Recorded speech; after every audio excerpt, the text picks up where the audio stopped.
So, should we have another moment of silence, or how do we do that? Okay, all right.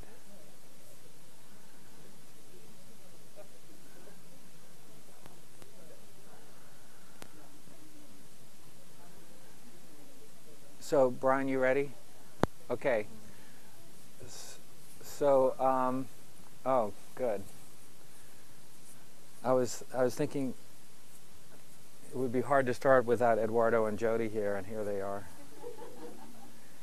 So, thank you for coming.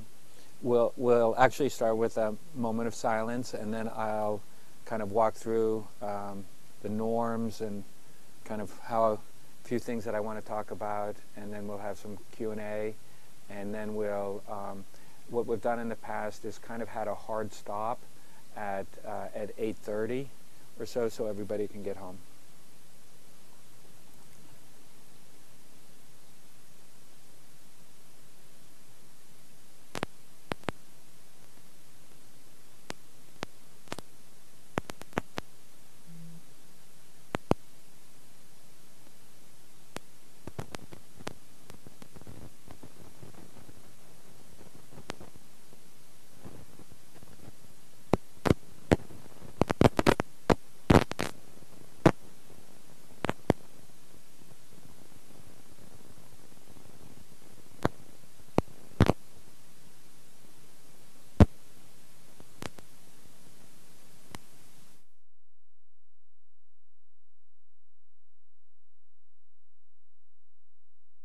Forward to tonight.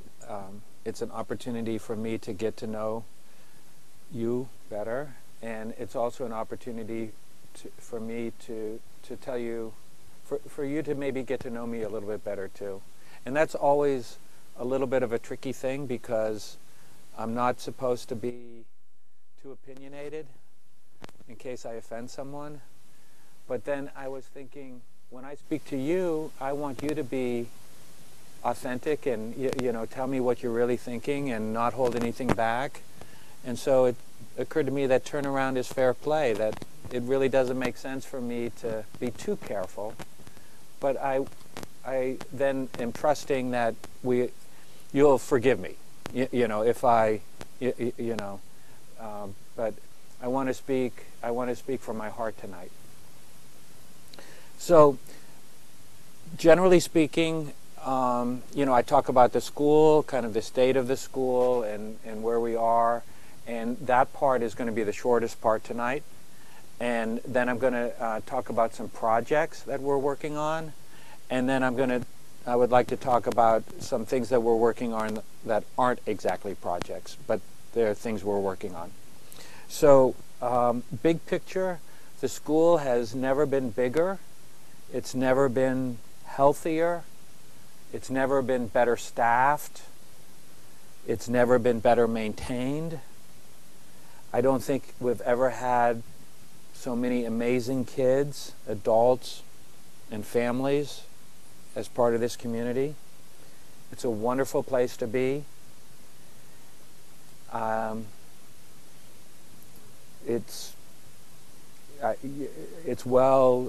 We have a terrific board of trustees. We have a fantastic PA. I can find many things to gush about.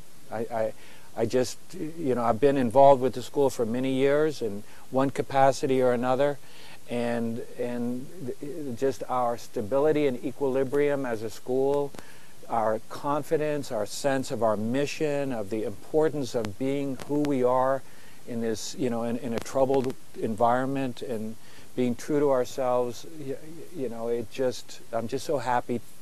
I'm just happy. We've got a few projects on our list of things to do that we'd like to get on with, in no particular order. One thing that we've been putting off for a long time that we're going to, I think, address over the summer is we're going to have a new kitchen, and it's a big job. It involves bringing everything up to code, and it's not just taking the old stove out and putting a new stove in. It's really remodeling everything and bringing it up to compliance. And you know, we're going to have a great space, and I hope that, you know, it'll be ready for the next school year. We did one small thing that the baseball families know about. We fixed up the baseball field. I'm excited about that. Pitchers and catchers report in February, so it's coming along. We continue our work toward the planning of a new upper school. We're in the quiet phase, so we're not announcing specific plans or specific dates. I am allowed to say that it's going to be a very exciting project. It's going to have a transformational effect on our school for generations. The other day, you might have seen a big truck was out there. That was the geothermal guy doing the tests for the pipes, and we're engaged with the permitting process, and you know, it's moving along. I'm really excited about it. You'll be hearing more. One of the things that there's another project that I just wanted to put on the table. And that is that, but I'm going to start by taking a step backward and say that one of the things that I talked to the trustees about, I talked to my partners here, the administrators here, about one of the big questions about schools is, or should be, what is the optimal size? How big do we want to be? And what are we trying to achieve? And what do we risk by being too big or too small? And what's the sweet spot for us? A couple of years ago, we were in the mid-500s for our student body. This year, I think we have 605 students, something like that. And the upper school is packed. The benefits of being bigger is kind of obvious. The community play is better. You know, our sports teams are better. I don't think our quiz bowl team can be any better. Who knows? Do you guys know that our quiz bowl, its academic team beats up all the public schools? I mean, it's just been amazing. Our Model UN, the number of, we could offer AP psychology. I mean, we may do that anyway, but we'll be able to do things that, bigger schools are able to do. But we're not going to do that by sacrificing the sense that we have, as Sandy Spring Friends School. So I think the right number is more than 600 and less than 700. We're maybe 5% away from that perfect number, if there is such a thing. So we're close. So then, what do we need to do? What should we anticipate if we're going to be a little bit bigger? And there's not a lot. Well, I just said we're going to build a new upper school, but after the new upper school, what are we going to do? And the one thing that is on my list that a lot of us are just determined to see through, quickly, is an expansion of our meeting house. Our upper school is not meeting in the meeting house. We can't fit, even now. And so we're meeting in the PAC. And it's wonderful. But our students aren't going to be satisfied until they're back in the meeting house together. They don't want to meet as a 9th grade. They don't want to meet as, some subgroup. They want to meet together. They decided that. That's when they moved to the PAC. So we're going to look at expanding the meeting house. And we've gone to the Historical Preservation Board. They okayed the drawings. You'll be hearing more about this too. So as I say, the school is in good shape, but as the expression goes, you repair the roof when the sun is shining. So what is it that we can do to prepare for what comes next? We're anticipating change, and we're building capacity to face the unexpected. So what should we be working on? And I have two things that I'm going to suggest. One is David Hickson and I have brought together a group within the school to think about discipline, to reconsider or consider or decide. I mean, I don't want to make any predictions. I just know that it's time for us to have an interdisciplinary think tank that involves the administrators, it involves the counselors, it involves the learning specialists, it involves our nurse, it involves a group of people who are familiar with the literature, with the research, with what's going on, with developmental differences and this sort of thing, and that we need to have the debate. We need to have the debate that our handbook says what we want it to say, and that we do what the handbook says we're going to do, and that it's clear and appropriate, and it fits situations that may not have been so obvious as likely 10 years ago or so.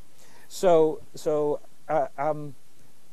weirdly, I mean, I guess I'm really excited about this.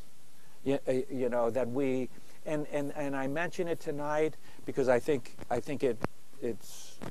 I want you to know that we're thinking about this, and that we want to kind of think outside the box a little bit, and because I may be coming to the PA and asking for volunteers. That the group that I listed did not include. I didn't say parents. I think at some point it makes sense for parents to be involved in our process here, just to help us. So I'm looking forward to that.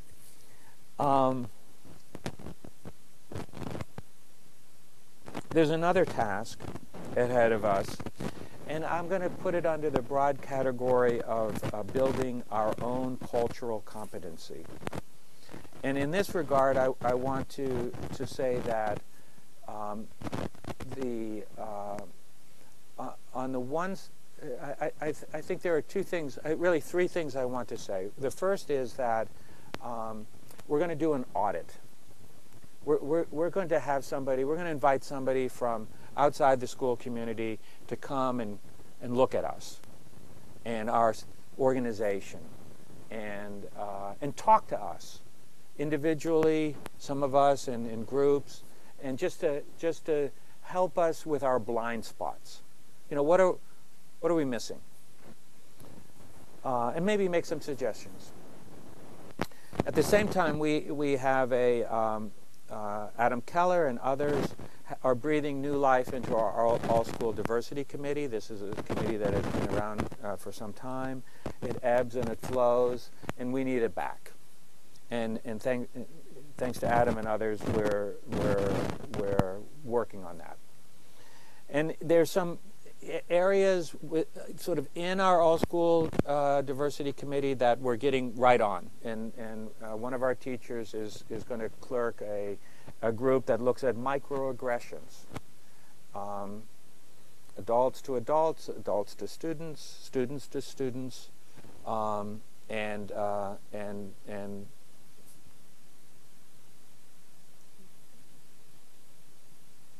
just take that on. We have a committee looking at gender identity. We have a committee that is going to look at, particularly in the upper school, diversity workshops, and we're going to make this one. We're going to make this committee something that is more accessible to parents.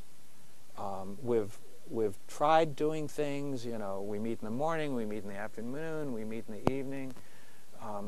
We try to meet too often, and that kind of dilutes our capacity to participate, or we don't meet enough, and then we lose sort of touch with it. So there are important voices that we're missing, and I know that we are because I am hearing from important voices, and I want those voices to be amplified, and I think our all-school diversity committee is a way to do that. So that's the other thing I want to. That's a year. That's a project for this year. Now, the last thing I want to do here is to reflect a little bit, and I actually wrote something down, and so I want to read it. The topic, I'm describing it as as a query. What is the long game in education? Besides meeting state requirements to earn a diploma, what are we trying to achieve? Besides giving our students options for higher education, how do we measure success? What do we want for our students? What do we want for our faculty, our families, our alums, and our friends? Well, I'll offer a response. We want Sandy Springers to be lifelong learners and to increase our understanding of ourselves and our world throughout our long, successful lives.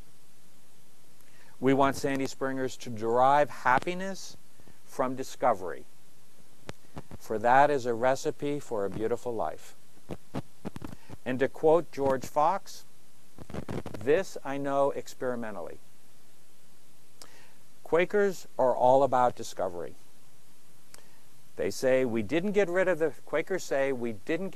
priests, we got rid of the laymen. Now, what does that look like at Sandy Spring Friends School? We make our community a place where all are welcomed and all are accorded respect. We embrace diversity, we honor differences, we celebrate traditions that are familiar, and we're anxious to be invited to traditions that we have not yet shared. I would go a step further. At Sandy Spring Friends School, there are no tenants, only owners. No borrowers, only equity. No guests, only family.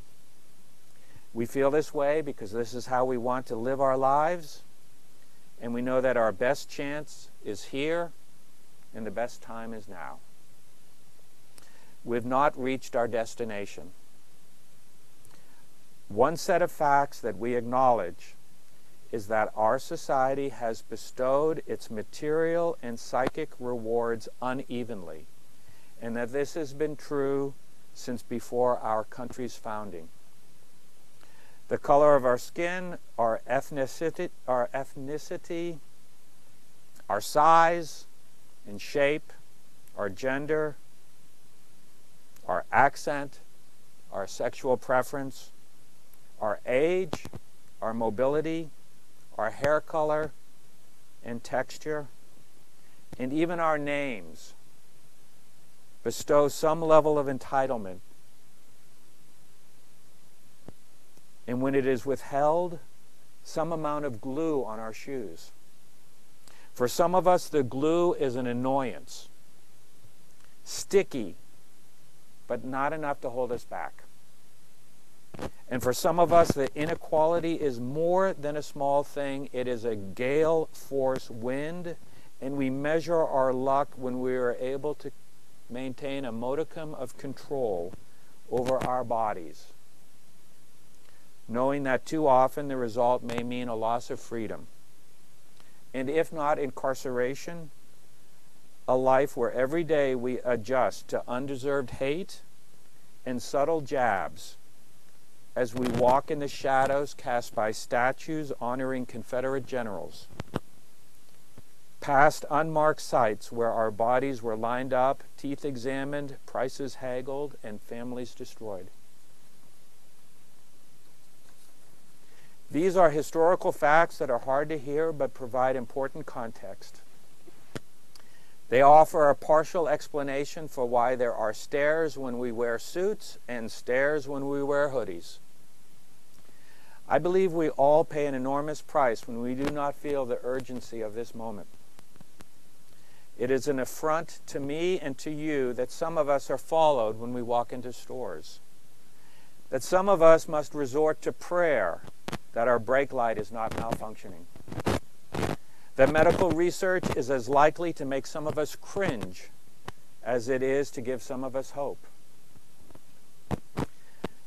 I feel an obligation to get to work, and there is more work to do. And there will be as long as good people feel confused.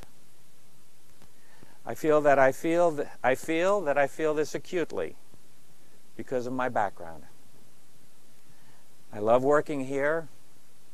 Your children are stunning, beautiful, full of potential, world changers. These attributes are not hidden. They're visible on the playground. They were visible at the Halloween parade, in our classrooms, art barn, and PAC. I am far from discouraged. Our acts of discovery give us joy. Our children's discoveries illuminate the path that leads to a beautiful life in the world we want. This we know experimentally.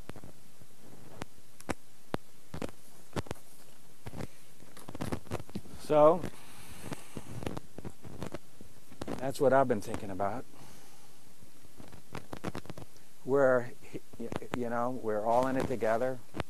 We're in it for our children and each other's children and children we don't even know that have yet to apply and we've yet to meet. So, this forum is an opportunity to give voice to, as I've done, to my concerns and to my hopes and to my confidence as well. So maybe I feel like we could have a moment of silence, and I'm happy for somebody to speak up. It doesn't have to be a question.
That's a broad question, right? Because, you know, the bus may not get there on time, or, yeah.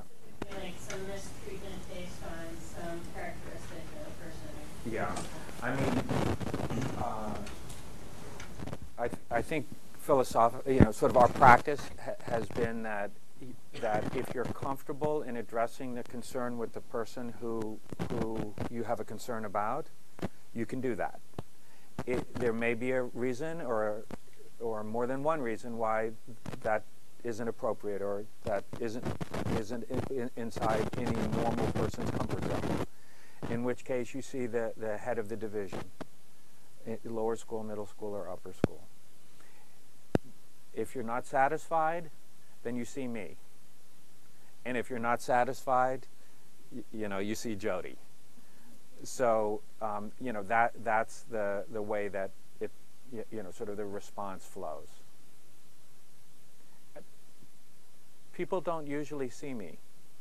I mean, people, when you go to Brenda, when you go to David and Jonathan, you'll get a response.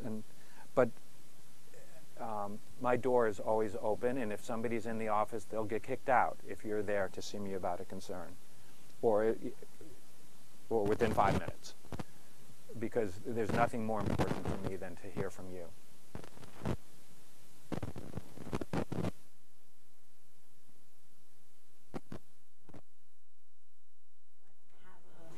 Question. I'd have a comment. So, in this age of technology and all the things that these children go through, it's a very difficult time for them. You know, you see this cute little thing grow up to be hormonal and big and changing, and I'm always like, stop, you're too fast, I'm not ready. And I think you succinctly said all the things that I feel about what do I want for her education. Do I want straight A's? Do I want a Ivy League education? In the end, I think we all want our children to be happy and healthy and successful in whatever that means to them. And I love the way you said it. And if my daughter can one day be that insightful from having a Sandy Spring education, I feel that we've done a really good job. So thank you for that.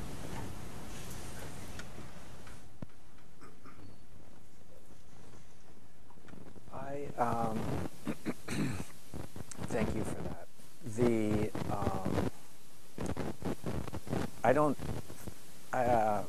You learn a lot at school, right? But it pales with what you learn from your own children. And, you know, my kids were born in 1990 and 1993. They're 24 and 27. They're grown-ups. And they tell me they can't imagine what it would be like to be a kid today. I mean, that's how they feel, that things have changed and are changing, and it's disorienting, and just the idea that in 9th grade or 8th grade or 6th grade you can be aware every moment of who likes you, of who thought your photo, you look good in your photo, or you look fat or dumpy, or, you know, that sort of, you know, they don't know how. And you know, this is not a time to choke up on the back. You know, we need to swing for the fences for our kids. You know, we really need to be there for them. But I was going to say that for me, my kids are lighting the way. Whatever understanding I have, I feel like it's been derived from just listening to my kids.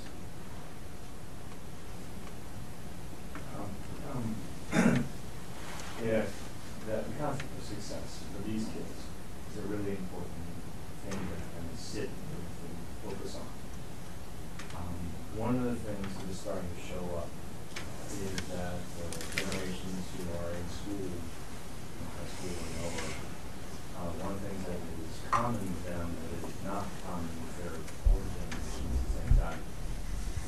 And, you know, they're having less sex, they're actually using less drugs, but anxiety is actually not there.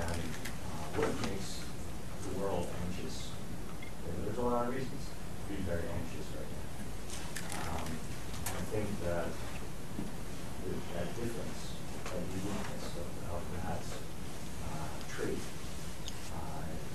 former teacher and worked in schools for a long time. I'm not sure where or when or how you address the weaknesses of this generation, but I think it lines up with serving them well. It's not just the school, family, community, but I think there's a piece of that probably needs to be brought into serving them well. Because if we're going to be leaders in the world, and let our lives speak, we need to have the tools and the skill to not let the anxieties paralyze us from doing exactly what that topic says.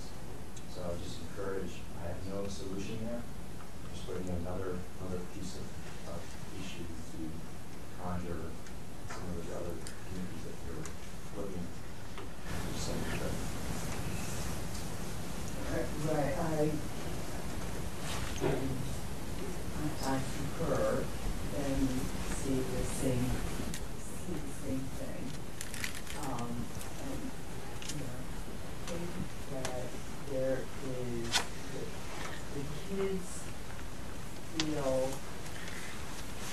pressure constantly, and it's starting to get earlier and earlier. It used to be in public school, there was a lot of play and a lot of, more focused on the broader part of loving to learn and loving to go to school and all that stuff.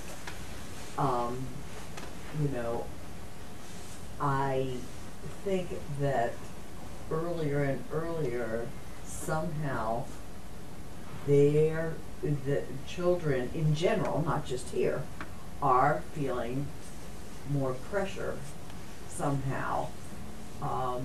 And in the upper school, from what I've seen with our homestay kids that we have now, the pressure is unbelievable. They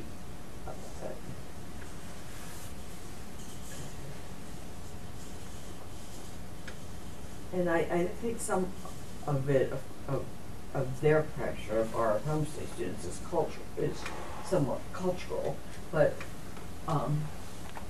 it would be nice to see that when they come here to our school, that somehow they're helped to learn to love learning. Instead of having that mindset, and I'm not sure that there's enough guidance in that direction for all the kids, but many of the dorm and homestay students. Additionally, I was thinking while during the moment of our moment of silence that I've been around for years on the campus, and I still am seeing the same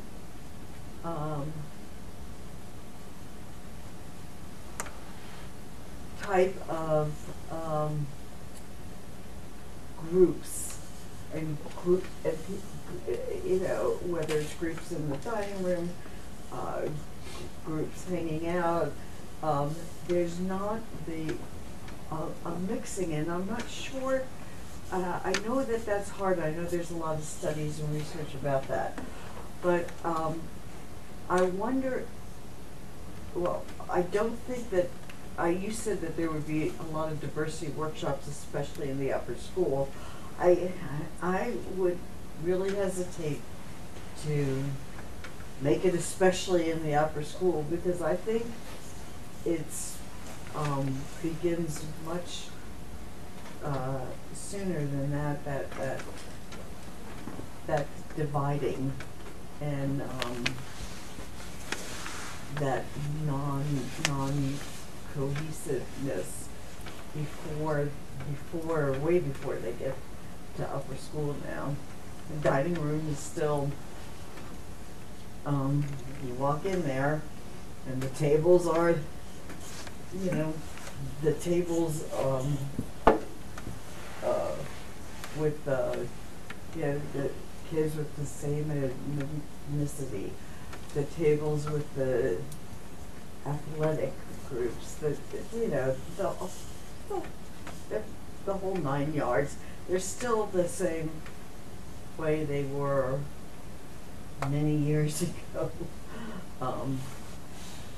with my kids, and I sure would like to see somehow some more insistence on that.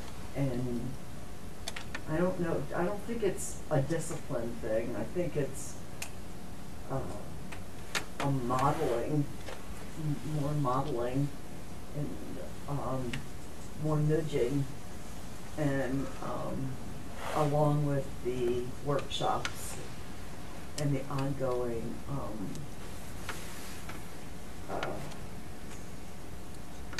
cultural competence. I'm going to make a comment about anxiety that kind of following up on Barbara's first point. There's not a lot of consistent surveys across high schools. I mean, we survey our kids, other people survey their kids, there are different questions, different stuff. It's hard to really get a good understanding. There is a very consistent surveying, though, in higher education. And colleges and universities survey, incoming freshmen in particular.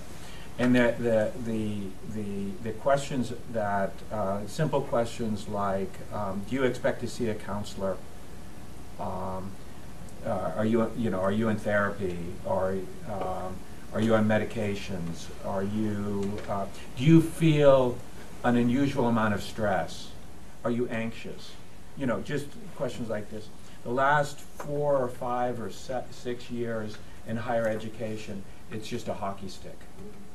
And colleges are reallocating resources towards wellness centers and counselors and learning supports and all kinds of things because they must. And it's not, this is from, Amherst and Williams to Cornell to, University of North Carolina. I mean, it is across the board. So when we ask ourselves this question, what is the long game? What is the long game?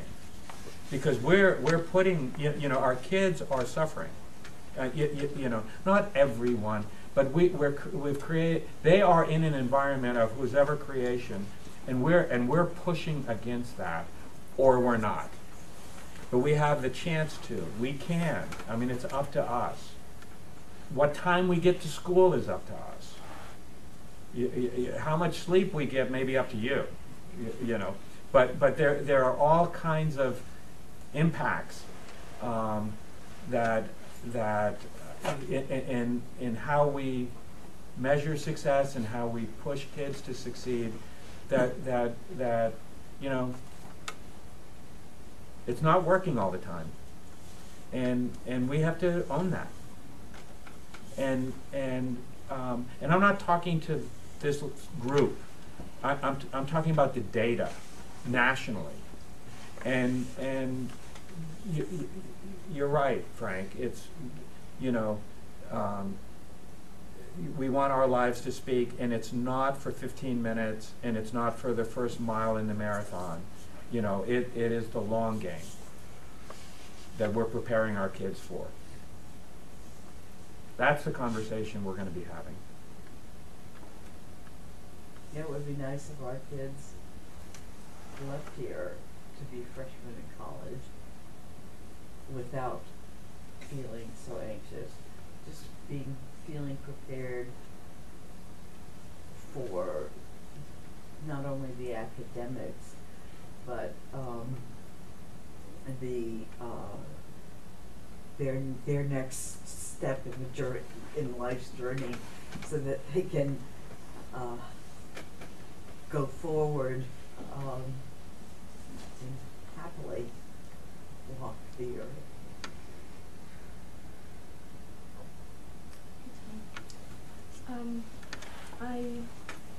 Podcasts are my thing now. I've been listening to a lot of podcasts, and I stumbled into one about critical thinking. And I didn't know, but I came to realize that I'm not a very good critical thinker. I did a lot of research. I listened to more, read some more articles, read some more studies, and I was really scared. For somebody, I came from a British system which is so structured that you're not taught to think outside the box or critically, for that matter.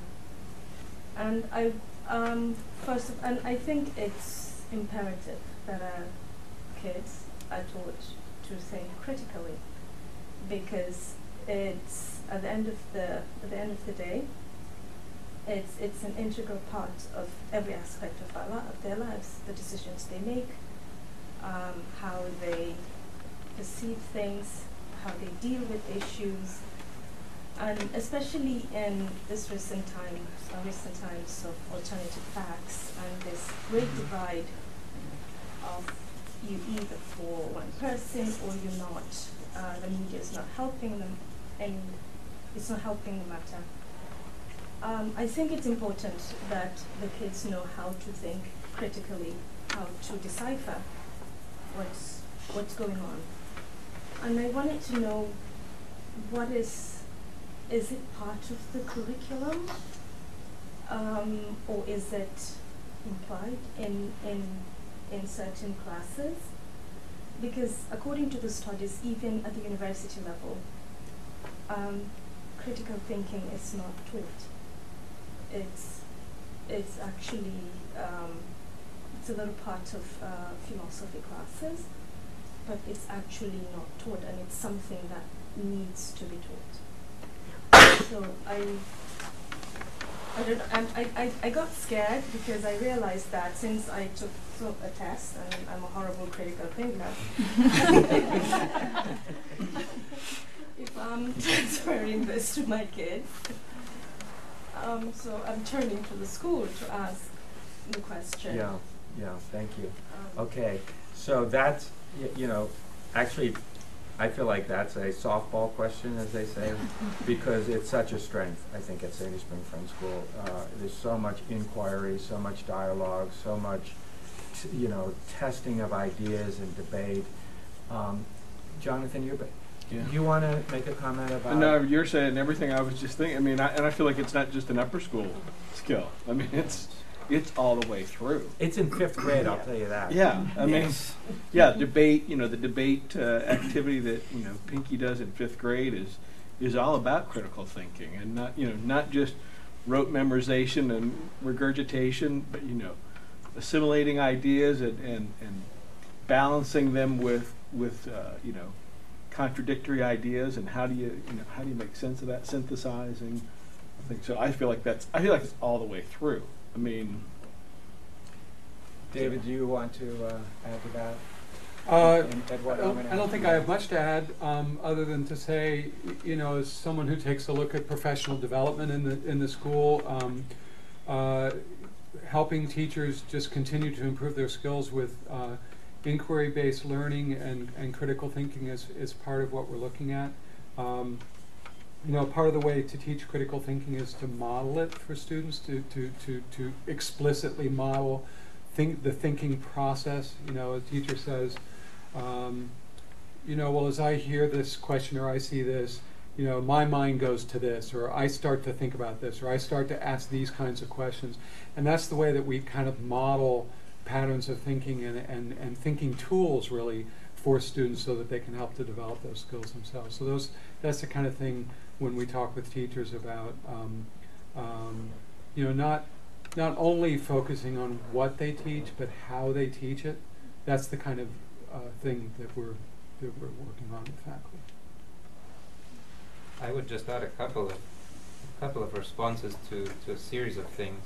I think we do a remarkable job at this school. This is now my 23rd year here of teaching kids to steal a phrase, right, to lean in. I think we are sharpening our students at the highest level and not enabling them. I think when we do that, we reduce their anxiety because their confidence grows. I have example after example after example, beginning with the child of, the mother sitting next to me right here, of alums that come back and demonstrate their social emotional intelligence. Sandy Spring students, perhaps if we do anything that distinguishes our students from our competitors, it's their social emotional intelligence, their ability to navigate relationships with other adults, with peers, that really separates them.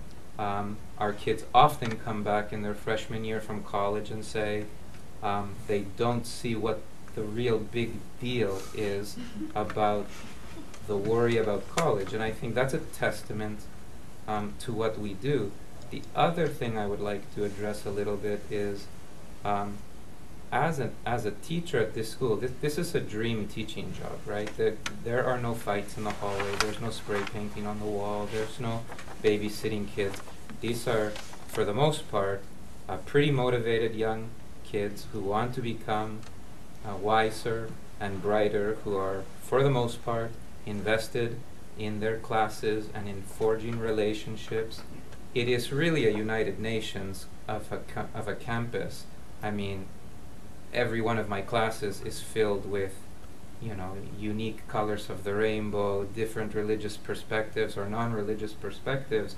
I think every school is going to have a little bit of the Breakfast Club syndrome, and I'm not so sure I want to be the institution that polices the denial of students to gravitate towards like-minded peers. And everybody deserves, to forge their relationships. But that being said, I know for a fact, I know as a parent and I know as a teacher, that our students are gravitating to different perspectives and different kids. I know it from the sleepovers that I witness at my own house, the types of students that are coming. So I think we're way ahead of the game when it comes to those kinds of issues. I know as a parent, I feel blessed that my child has been here since pre-kindergarten and she's in 12th grade now. I wouldn't have wanted her to go anywhere else. And I'll put her up against any high school kid at any school in the area and proudly say that it's the product of Sandy Spring Friends School. So. And some pretty good parenting too. David, did you want to? Yeah, I wanted to add one more thought because it seems to me it ties together a couple of things that have come up in some comments and questions. I think we certainly at Sandy Spring Friends School, we want to provide our students with, a challenging or rigorous academic program that gets them ready for the academic demands of higher education and so forth. And I think we do a very good job of that. What the thought that occurred to me here is, as I was listening to people's comments, we are acutely aware at Sandy Spring Friends School that the biggest risks that our students face are actually not in the realm of academics. They're in the realm of the social, emotional kinds of things. So as we look at the patterns and anxiety among young people, destructive behaviors, some of which may be on the wane, but the tremendous exposure to the kinds of risks that are out there for them. We are acutely aware that that's really what presents the greater risk for our students as they go on, is the social emotional side of their lives rather than the academics. We always have things to improve, but the academics our students walk away with are, as Eduardo said, I'll put up against anyone, and we are acutely aware of the need to also tend to that social emotional side of their development. I just want to share an anecdote from many years ago. I was at a gathering not here but in Sandy Spring, and a small child, not one of mine, walked up to someone they'd never met and asked them a question about I don't even remember what it was, and asked follow-up questions and was just having this really serious conversation with a grown-up they'd never met before, and then they walked away. And he turned to the person next to him and said, well, that was really weird. I've never had a 7-year-old talk to me like that. And the person he was with said, oh, yes, she goes to Sandy Spring Friends School. They don't know that we're not all the, all the like this.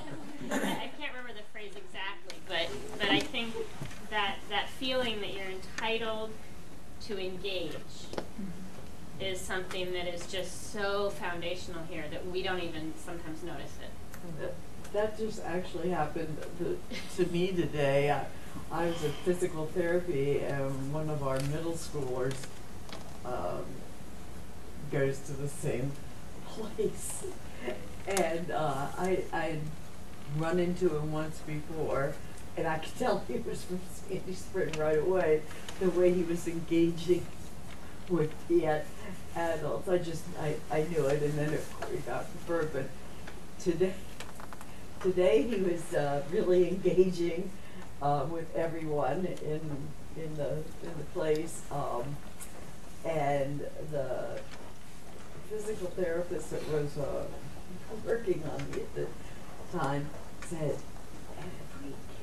every kid we get from Sandy Spring is great.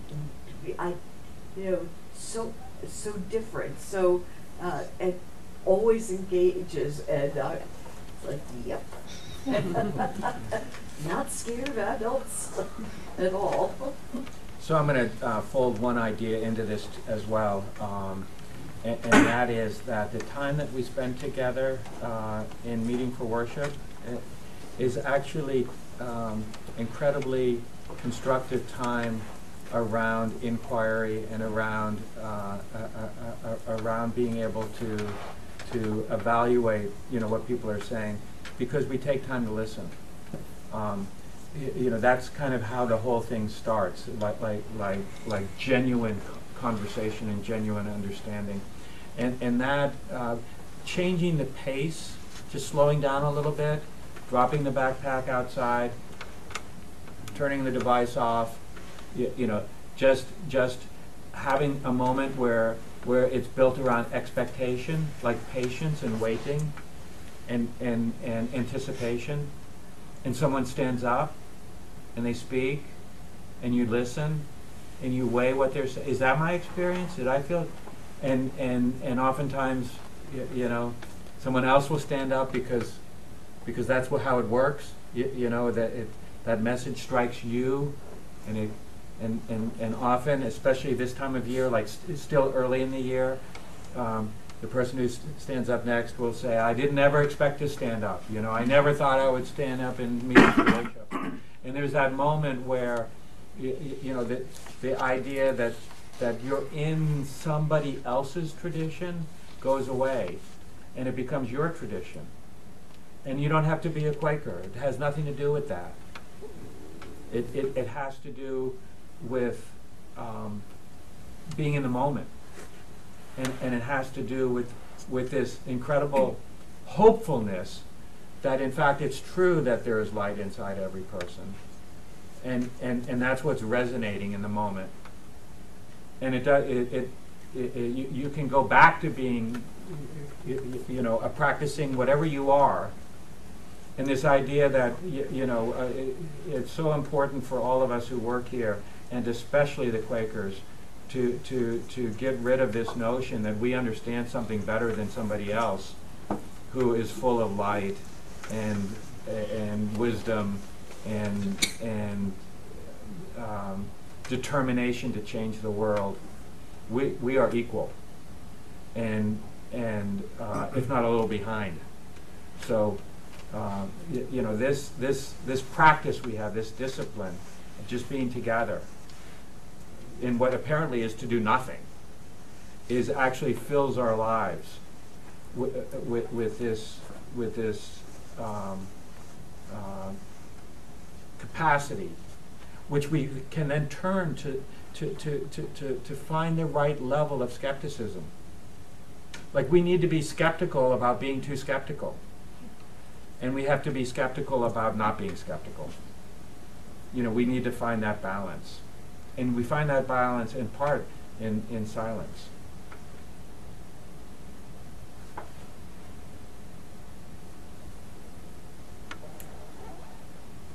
In terms of the preparation for critical thinking, I want to add on to what Tom said, because it strikes me that so much of what happens here, in addition to what happens in the classroom, happens in their life outside of it. And part of that happens in meaningful worship, but part of it also happens in the way that our kids are encouraged to be active in the kind of the governance of the school, to take a role, to have a voice, to be listened to. And the stakes are high for them when they meet as students to talk about an issue or a prospect that the school has raised. They have to test each other and they have to challenge the ideas, because they're going to be taken seriously when they speak up to the upper school, to Tom, to whoever they need to respond to. And that's always struck me as being very empowering for them and very real. So.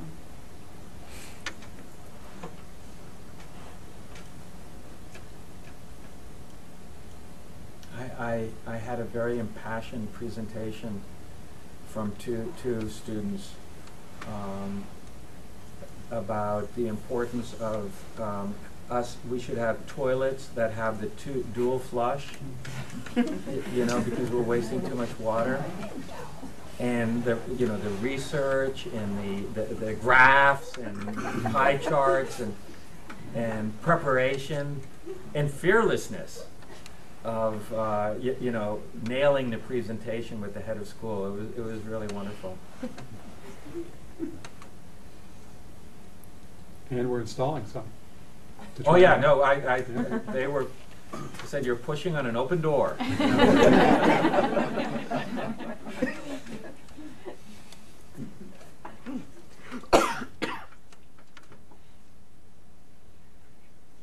I do think that's pretty remarkable, that I think when students engage us as the adults in the school, I mean, to your example there, Tom, it's not, the response is not a pat on the head and isn't that cute and we'll see you later. I mean, it really is an authentic exchange and dialogue. And so to your point, and we're installing some, that's. Yeah, I think that there's I'll put Sandy Spring up against any other school. I think why? I mean, what are we doing here? And there's all kinds of things, and it starts with our teachers and the commitment and this sort of thing. But the magic sauce is, and what the gift that I would want every kid to have is that there is somebody who believes that what they think is important.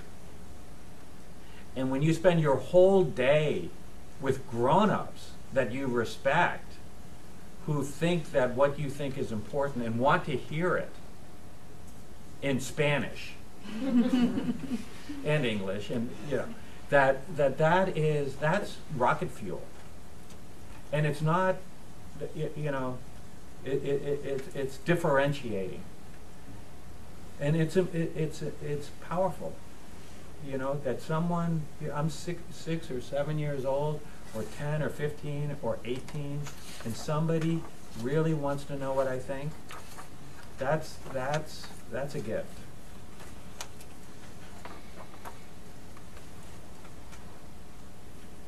I think that moves away from the idea of a time to do critical thinking, in that it happens all the time. In the same sense, if you use technology in the notion of now is the time we use a computer, then it stops you from thinking about, well, what else could that machine do for me? So if you say this is the time we're going to think critically, it almost implies that there are other times when you don't use this tool set. So the notion of whether it's in an English class examining what you've read, or whether it's in a history class, or whether it's in a math class, or even an art class, might say, well, that's not critical. Well, yeah, well, why would you use red in this case? And when you're having to explain, well, I used red because the color chart, we know that this looks better with this color, but doesn't look real well with this color. Oh, okay, so you've thought about it. That's an impressive piece that happens, and again, it's not, I've taught philosophy, it's not just a philosophy thing. It has to happen well beyond that. And it's also really amazing when students, if you said, when do you do critical thinking? They'd say, oh, I don't even do that. And then you ask them, well, what do you think about this? And then there's the 10 examples, and they go, you just did it. Because they're not actually going to critical thinking class. And I would just even add on, like when our daughter was in the lower school and she was learning math, and she'd come home with so many ways of doing math. That's not how you do it, because I learned to do it one way. And they were taught like 3 different ways to approach a problem. You know, and that drove me crazy personally, because that's not how I learned. But I love that for her, because it got her thinking in different ways. And even, you know, all the way through middle school, now high school, like, when she comes home, she just talks about discussions that they have in history class or English class, and, you know, it's happening all the time.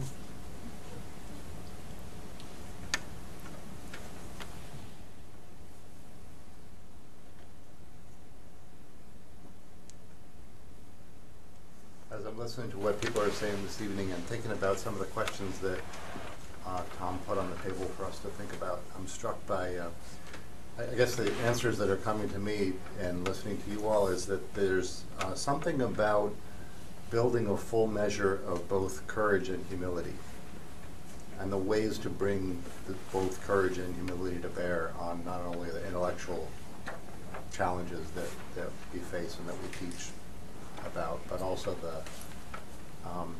the social emotional issues, the larger issues that are facing our society, and also that think about courage and humility from on a number of different dimensions. You know, think about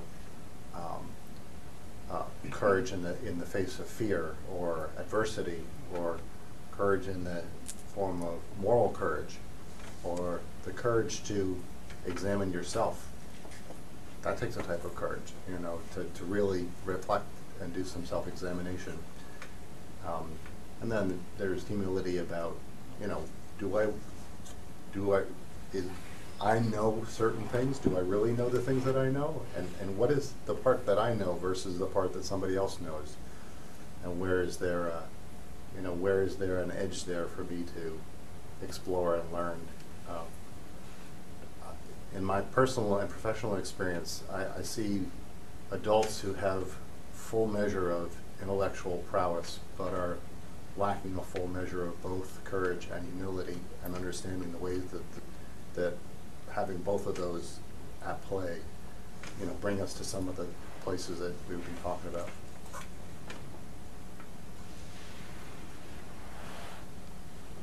Steve's an alum.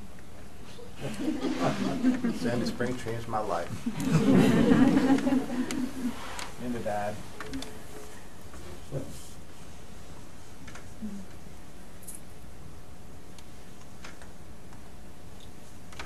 I know my daughter is told me that I'm not a critical thinker.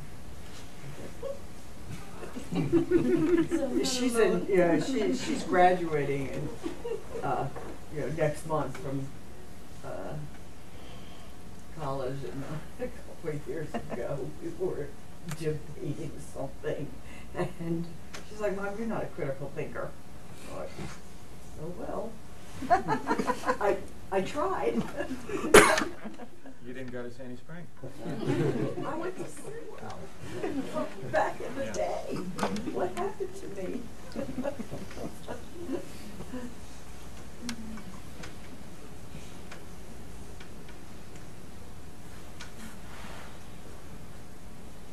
Sherry, shall we call it a night?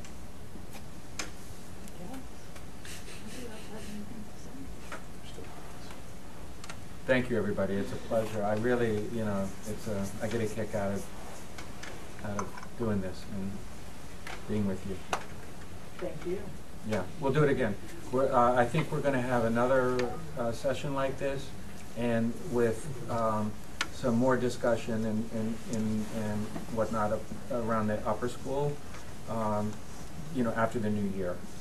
So I try to do this twice a year, and the next time we'll be doing some visioning and some other fun stuff. Do you guys go back to having the book club? There was one time you had a book discussion for the parents. Yeah, who can talk about that? Because we have. Isn't Tim in the lower school, I think, leading an effort, or part of a couple of people leading an effort to have a parent book read group, discussion group thing? Did you mean the all-school read? I wasn't thinking the all-school read. No, It was I more, meant was that what? No. No? Okay. Before we started here, I remember one of the things when I was searching and reading the website, you had this discussion group, and it was an interesting book, and I called and said, I don't go there, but I'd like to come. Can I come? And they said, sure, but then there wasn't enough people. They didn't have it. Yeah. Come to the Community Connections Committee, and we'll start a book group. But we have a session coming up on loving. Yeah. Yeah, and I'm looking forward to that. Seriously, give me your email. That'll teach you. I wasn't thinking critically.